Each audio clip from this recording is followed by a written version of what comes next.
Welcome to the Ostradamous podcast. I'm here with my co-host, Dr. Fem Dizzle. What it do? And here, our main objective is to make sure you end the day in a positive. We want to make you money, but while we making money, we're going to have some conversations about what's going on in the sports world.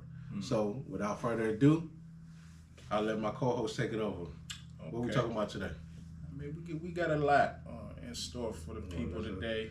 Let's kick it off. Caitlin Clark, shout out, second triple-double of her young career. Yeah. But for those... Female Jordan. Yes, Jordan, Curry, you take your pick. Whatever you want to call her. For those who've been asleep under a rock, it's been a lot of controversy since Caitlin has been... Oh, yeah, we got to talk about her. Since she's the been... hater from H-Town. Oh, Lord. Since she's been in Iowa now, she's in the W. Okay. Sheryl Swoopes, 4-time champion. Sheryl the hater. 4-time champ, 3-time MVP. Nobody there. That's 3-time defensive player of the year. That's when it was nothing but 6 teams in the league, man. She was competing against her cousins. No. Actually, there was a time there were, I believe, up to 16 teams in the W. And not when she was winning the championship. In the late 90s? At least it was the same amount, 12. Nah. Yeah, trust me. We'll do the Googles. But Sheryl Swoopes, I heard they had 50-year-old people playing in the league at that point. Nancy Lieberman played one game. Okay. Just one game. Like, they were playing against 50-year-olds. She just came in and played, and they just subbed her. And, I've been waiting on this topic. I'm ready to get on this topic. But let's get down to it. It's been a lot of controversy. Starting back in February when Sheryl went on, the Gilbert Arenas podcast. She claimed that, Caitlin was a 50-year senior. She was 25. She takes 40 shots a game. Yeah, I remember that. And then just through the years, through the season, it seemed like it's been a lot of personal stuff. There was Spaces, which is like, on Twitter, right? On Twitter, group chat. I saw that. Because a lot of... shout out. Elon Musk. So a lot, South African.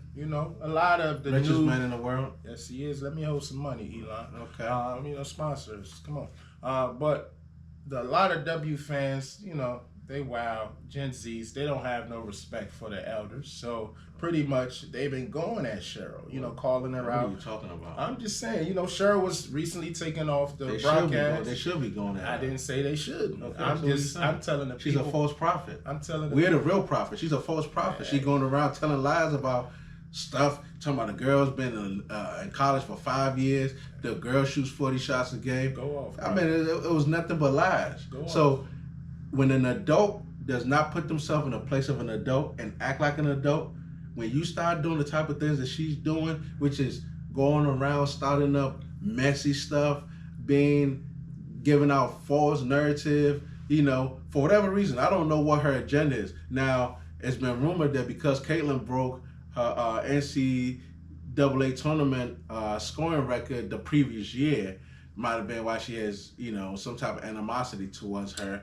And, because she made a big statement, if you break your record playing more games than the other person, and not in the same amount of time, the record should not count. How the hell does that? So now we should not count LeBron James' all-time scoring record because he's played more years than most people, than Karl Malone, than Michael Jordan, so we don't count his record, or we don't count John Stockton's assist record because he played more years than Magic Johnson. Like, that makes absolutely no sense. Part of breaking a record is longevity. When you're able to play at an extreme high level for a long time, that is part of a legacy. So we cannot discredit people because they've been able to take care of their body. They've been able to play as long as they have to accumulate whatever record, like Barry Bonds breaking, Babe Ruth's record, Hank Aaron's record. Those records, now we don't want to count Barry's because they said he was on steroids. But if not for that, I mean, it don't matter that Barry Bonds played 19, 20 years. Hank Aaron himself played, 24 years, 23 years? That's why he was able to beat Babe Ruth's record. So we're not supposed to say Hank Aaron is a home run king because he played, because I think Babe Ruth only played about 14, 15 years. He played, Simmer so down, bro. I'm just saying that I don't, the type of stuff this lady's been going around, spewing around, and acting like a little ass girl is ridiculous. Sheryl Swoopes is 53. You have to embrace the youth. Yeah. Like, we're no longer the youth either. You know, we're in our 30s, but at the same time, when I watch guys like Luka, when I watch guys like Shea, when I watch guys, even Caitlin Clark, the females, Edwards. when I watch girls like Juju Watkins and Paige Beckers, you have to do nothing you have to do nothing but respect these people, even though they're younger. They're doing the right thing. At least we're happy that they on the court doing the right thing rather than being in the streets and doing something that they're not supposed to be doing. So you don't go around trying to diminish, or even if the information she was putting out was accurate about her, that's one thing. But when you're going around trying to make the girl diminish her accomplishments by putting out false narrative, come on. We can't respect you as an adult after that. I'm gonna say ridiculous. I'm gonna say this. What I find disappointing about it is Sheryl Swoopes is 53 years old. Don't matter if she's 43. She's out of pocket. What's crazy is one of her teammates, Cynthia Cooper. She was at a recent Fever game. Yeah, I saw that. She gave Caitlyn a lot of love because you got everybody else is doing that except for her. And this is the crazy thing about her. And this is, every of the OG, I've not heard none of the OGs say nothing negative about her. Yeah, now the current players, I can understand why they jealous because they're competing against her and they can't beat her on the court. They can't beat her off the court. They can't beat her in nothing in life. She got she's happily supposedly with her dude. Okay. She's making money. Settle down. We got to keep it real. That's what we're going to do here. We're not going to lie. Relax. So at the end of the day, Caitlyn is the GOAT of the league right now. Relax. So they have to, you know what I'm saying? They have to embrace her. I'll say this. What are you going to say? First of all, you gotta relax. You take a swig or something. No, I'm fine. I'm perfectly fine. I'll say this. I'm a sports connoisseur. I've been watching the W since the 90s. Never have I had homeboys that I can talk women's basketball with until this year, with CC showing up in the league. So, and we've had a lot of great players, come through the league. My personal favorite, Maya Moore, who I think is my GOAT. You know what I'm saying? And as great as she didn't play long enough. Exactly. But even as great as she was, she didn't bring the attention that Caitlyn is bringing. So just for that alone, I think it would behoove people like Sheryl Swoopes and people trying to push agendas or whatever it is to just relax and think about. And the crazy thing about right, out of all the OGs that we talking about, from Nancy to Cynthia Cooper, Sheryl Swoopes is actually gonna benefit the most if Caitlyn keep doing what she's doing. Because guess what? She's the only one that's still working for the W. Because guess what? If Caitlyn is helping them get bigger TV deals, guess what? The commentators will get more money. Everybody around will get more money. So why would you push anything but to push this girl out there and make this thing bigger than what it's supposed to be? Keep pushing her. And even that's what I don't understand from the player's perspective, because I'm like, okay, even if you're the biggest hater, I gotta look out for myself. And if this girl contributes to something that helps make this game bigger than life, even the minimum increases. But that's because you're not a hater. A real hater, they don't see that. A real hater will go rob their plug. That's wild, man. That's what they do. And then next month they ain't got nothing to put out there, because now the plug is, they killed the plug. They don't care. Hey, that's what a hater is. That's the difference between a hater and a real nigga. Shout out to the Wire, man. You know what I'm saying? So let's move on from that topic. I'm tired of talking about that hater, man. It will behoove you, Miss Sheryl Swoopes. Just come on, let's be an adult. You know what I'm saying? I'm a parent. You're a parent, Sheryl. Think about your son. Like, what type of message, what type of energy do we want to put out there in the world? Like, just come on, be the adult. Caitlyn is a 22-year-old young lady. Next topic, we keeping on this youth versus, OG type of stuff. Anthony Edwards has been in the news. He's made certain comments. That guy.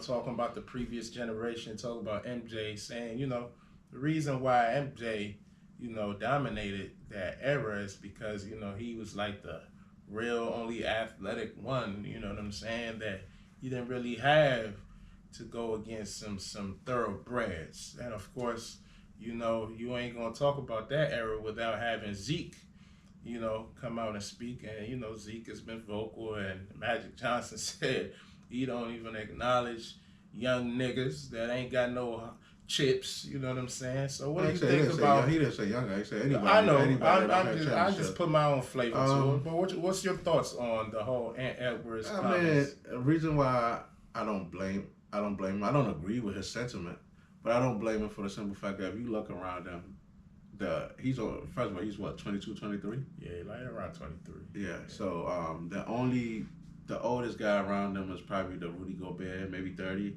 which is another guy, and Cat probably like late 20s. Yeah. So there's nobody around him that actually watched those guys play that could tell him anything, So it's not back in the days when you had vets around that could tell him about seeing Magic play or seeing Bird play or seeing Dr. J play.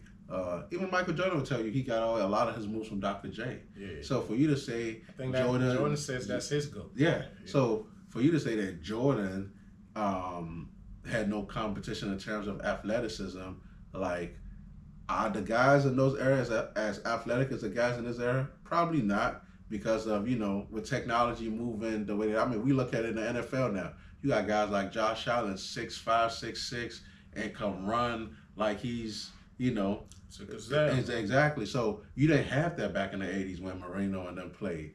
Nobody was doing stuff like that. So with the evolution of sports, with technology and with science, you have more athletes in today's world, but in those times, you had athletes too. And for that era, they was as athletic as you could be. They was doing things at that time that had never been seen in the 60s or the 70s. Right. So, he's talking from a youth perspective. We was all at that age when we thought we had a word figured out. But, as you get older, you learn more and you realize you haven't figured nothing out. And that every day is going to be a learning process. So this is a learning process for him. Young guys will talk without thinking and not understanding what this will impact them or what way it's going to impact them. So he's young. We can, and he's playing to this persona that the media has created for him, which is the bravado, he doesn't fear anything. Right. So I'm not really blaming him. And I was just about to, expound on that, like you said, he walked in, he was just on the gold medal team, and they asked him who was the first option. He's like, me. And he didn't even start. Right. Playing next to KD, LeBron. And when the game went crunch time, he wasn't on the floor. Right. So he had one game through the. Yeah. So but you get. But we knew he was. But this is the media's fault. I blame the guys like Stephen A. They try to claim he was the face of the NBA last year. Just because he beat Denver and the Joker, he wasn't gonna beat Luka. But it's because he has a personality. And they constantly look for the personality. I can understand if you want to say he off the court he could be the most marketable NBA player. I'll give you that. But on that court, I don't even put him in my top 5 in the NBA right now. Yeah, you may not, but he had moments, and then because of his style of play, with dunking on people and things of that nature. Vince Carter had those type of plays. Vince did not have the personality. He didn't have the personality. If he did, Vince would have been. I don't think. If you can recall, even in those eras, Vince used to be like top leading vote getter in the All-Star. That's what I'm saying. Vince was marketable back then. He was top leading vote getter. And that's without a personality. But my point I'm trying to make to you is, at no point did we think Vince was the face of the NBA. But I'm just saying, he was the most exciting player. Vince didn't have a personality. You know what I'm saying? And Vince wasn't the best player. That's why you couldn't be. Vince was also out of the country in Toronto. He still led the country in All-Star voting. I'm trying to tell you, if Vince had the other components, he would have been out of the world. Like media, No. It couldn't be because he couldn't beat Kobe. You had Kobe in the league at this time. Remember one year? You can't be the face of the NBA without winning. I understand that. One year, did they make it to? Eastern Conference Finals. That's the farthest they ever made it. They made it far.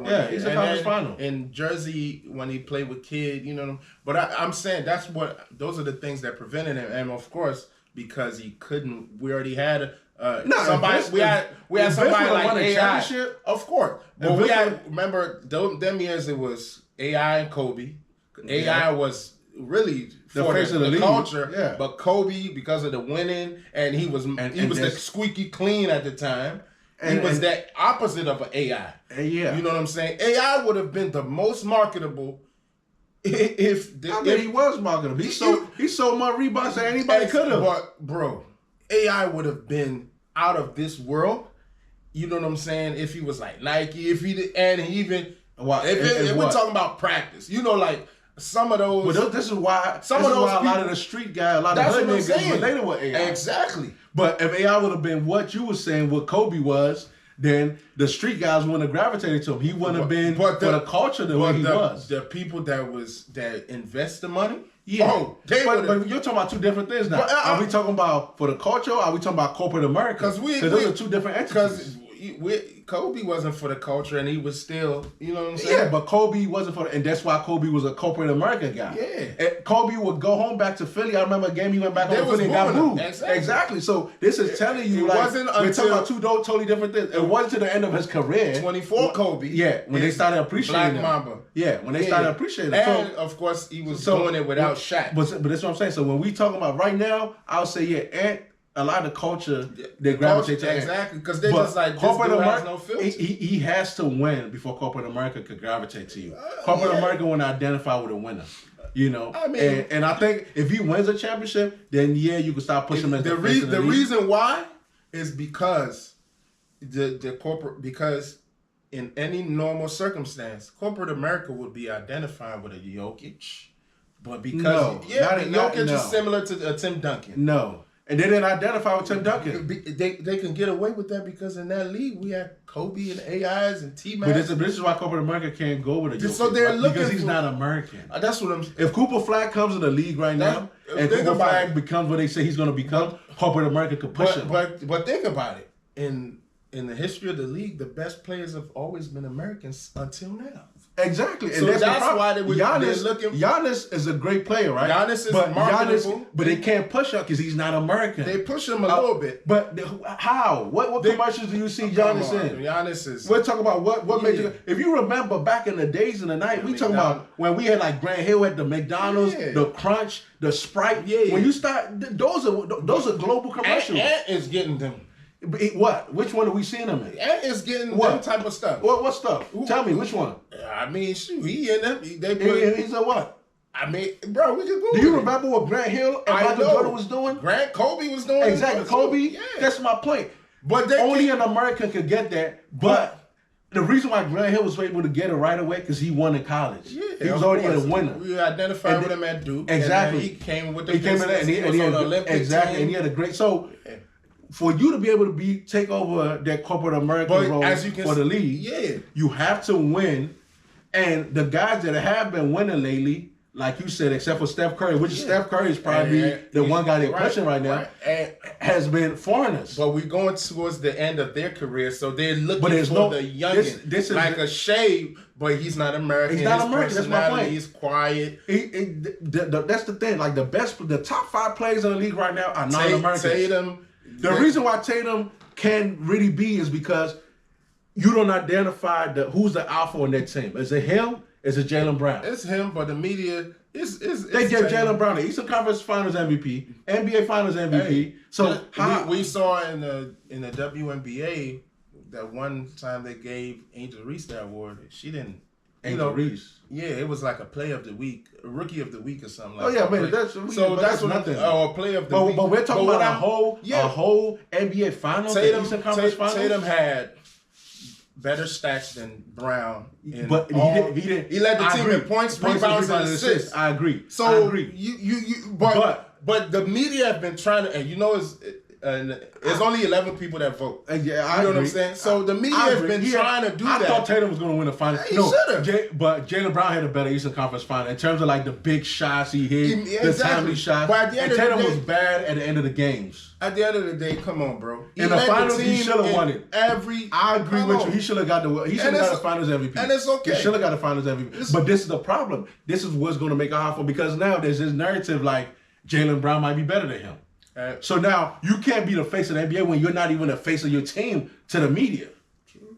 I mean, so this is where we at. So now if we take Tatum out because Tatum is the only one that can compete with the Jokic, with the Lucas, with the Giannis, with the Embiid. It's gonna have to be unless the Knicks win the championship and then Jalen Brunson, they could get Jalen Batman from Gotham. You know what I'm saying? Jalen Brunson, because he's even getting up there. You know what I'm saying? He's been in the league for... He's been in the league as long as you look at it. They came in the same year. Exactly, but then... was that 6 years? You're not going... 2018, going to the 6 year 6, but... I mean, it happens. I mean, it could happen. Not saying that, but what I'm saying is the best thing... The thing that makes it easy for the NBA, if they can find an American... Because there's something about the culture, like we just said, they don't embrace foreigners.